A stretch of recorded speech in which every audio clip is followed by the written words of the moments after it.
students, in this session we will discuss about the electromotive force, terminal voltage and internal resistance of a cell.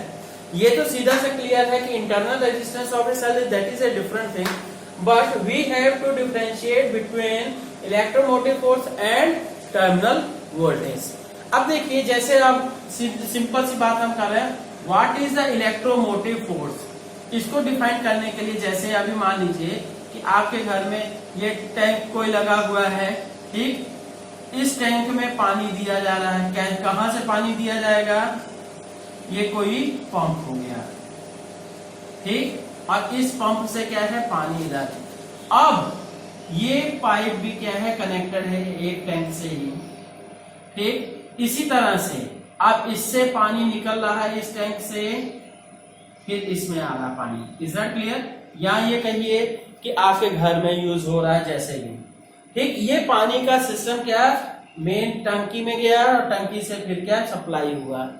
पर यहां देखिए, हम थोड़ा सा ये जो अंडरग्राउंड पानी रहता है उसकी बजाय हम यही कर दे रहे हैं, क्योंकि हमें शो करता है सेल से कैसे कनेक्टेड है, ठीक। तो अगर ये है, क्योंकि सेल जो होता है सर्किट में, ध्यान दीजिए, कोई बाहर एक्सटर्नल फैक्टर तो लगा नहीं इसमें, ठीक। ये देखिए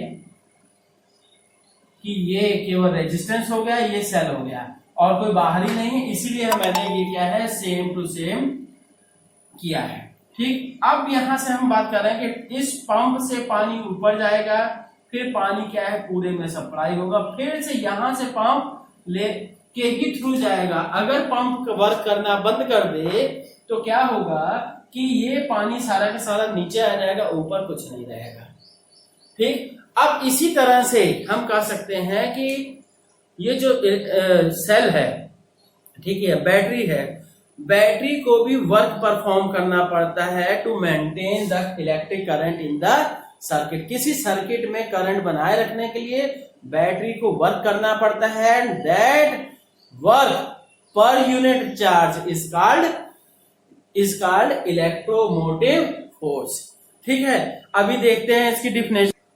अब बच्चों ये देखिए कि ये कोई मान लेते सर्किट है, ठीक, और सर्किट में क्या है, एक बैटरी हो गई, बैटरी का अपना इंटरनल रेजिस्टेंस होगा।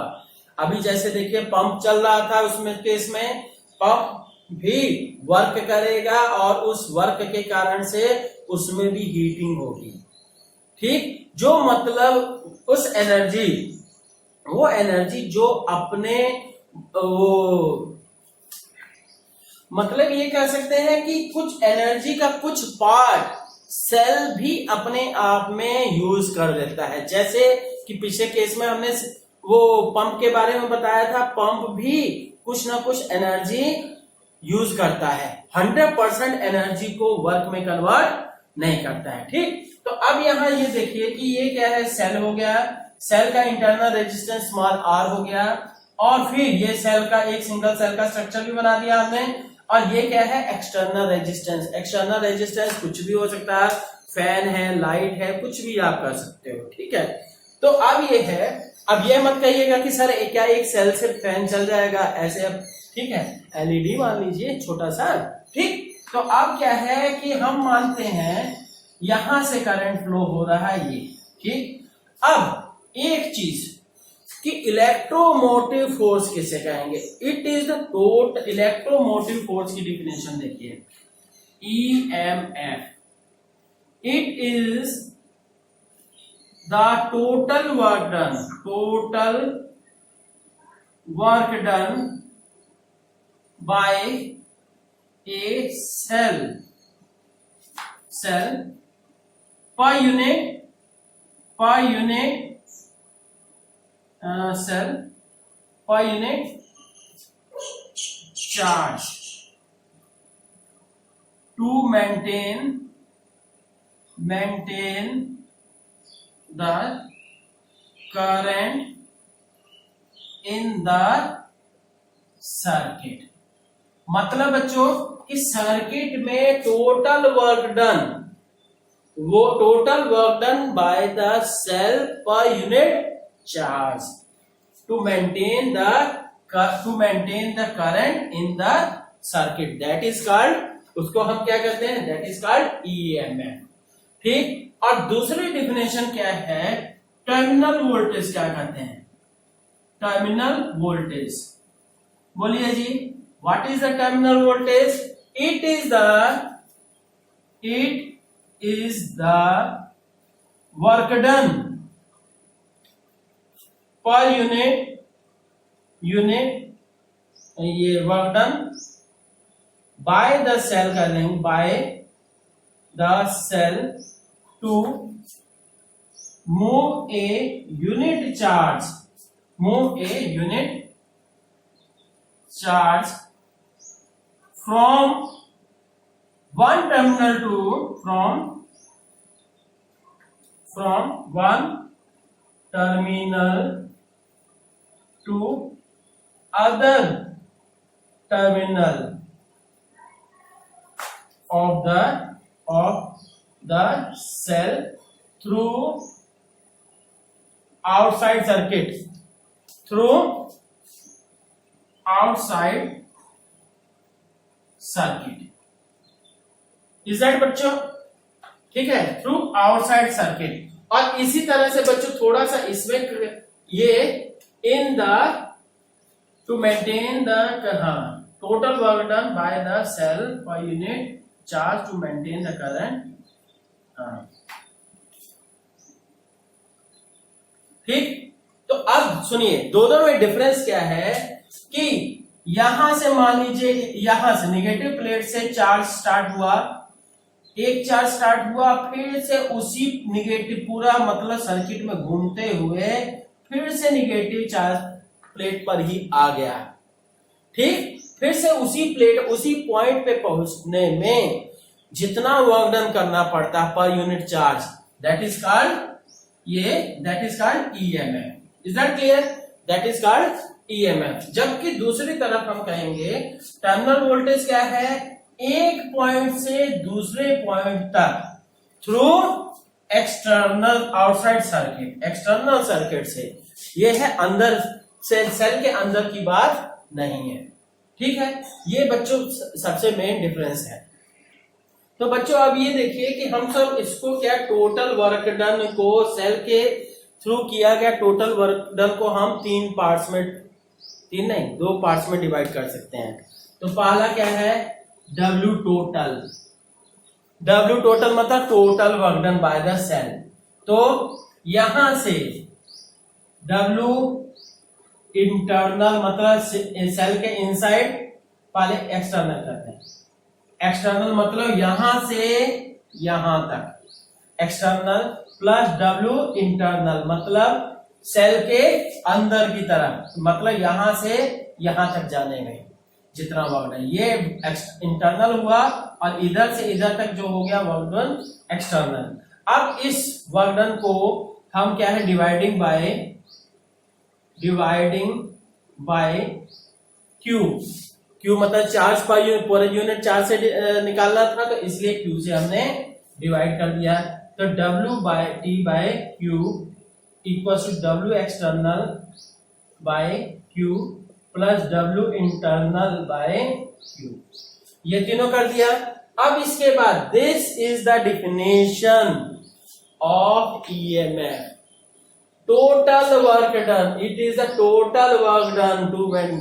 ठीक है, ध्यान दीजिए, ये हो गया this is the E, this is the external circuit में, तो this is the V and this is the internal work done. Internal work done के लिए क्या है, पर यूनिट चार्ज, तो ये क्या कर दोगे कि,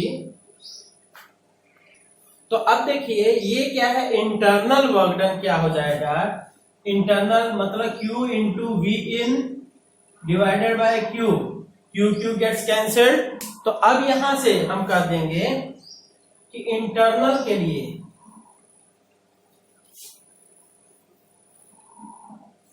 ठीक, E equals to V plus Q gets cancelled. तो V इन मतलब इनसाइड कितना हो रहा है, that is you can say I into small r। ठीक है स्टूडेंट्स, अब ये हो गया so you can say electromotive force will be equal to the terminal potential plus potential drop inside the cell. ठीक, अब एक कंडीशन इसमें भी, हाँ आप बच्चों ध्यान रखिएगा थोड़ा सा, कुछ स्पेशल केसेस इसकी, क्या कि ये अगर कह दिया जाए इफ, ये तो केस क्या है किस सिचुएशन में, if the battery is being discharged, मतलब बैटरी करंट सप्लाई कर रही है। अगर कह देते हैं if the battery is being charged,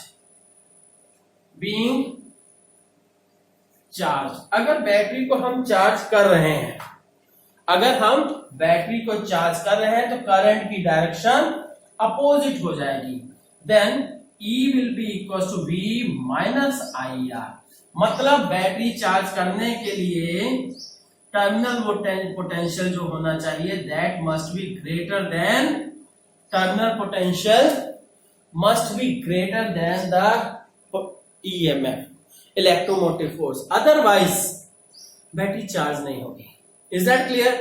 मतलब 12 वोल्ट की बैटरी है तो उस पे 20-25 वोल्ट दोगे तभी वो चार्ज होगी, अदरवाइज नहीं।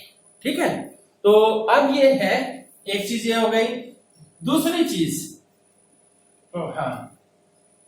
हाँ और एक चीज ये भी कर सकते हैं कि मतलब जैसे जैसे बैटरी चार्ज होती जाएगी मतलब उसका ईएमएफ बढ़ता जाएगा, वैसे वैसे उसकी डिस्चार्जिंग भी घटती जाएगी। ठीक है, तो अब हम क्या कहेंगे कि अगर if I is equal to 0, मतलब ओपन सर्किट है, ओपन सर्किट, तो ओपन सर्किट में क्या हो जाएगा, I will be equal to 0, I की वैल्यू 0 हो जाएगी, then E will be equal to V।